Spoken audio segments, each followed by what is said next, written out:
আকাশৰ ওপৰত বাৰু আৰু কি আছে? আজি জনাম মহাকাশৰ আন এক ৰহস্য।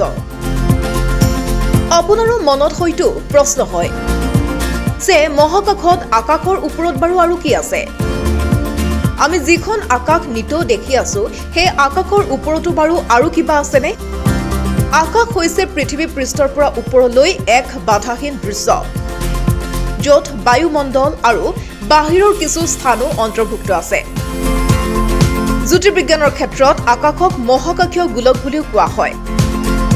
এই আকাশৰ ওপৰতে আছে অন্য স্থান, যাক আমি বহিৰ মহাকাশ বুলি ক'ব পাৰোঁ। এই বহিৰ মহাকাশো ভৰি আছে অসংখ্য তৰাৰ পৰা গ্ৰহলৈকে।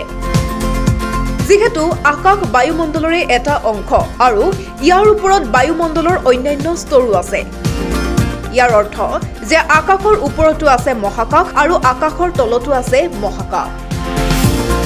নিউজ ডেস্ক, প্ৰতিবিম্ব লাইভ।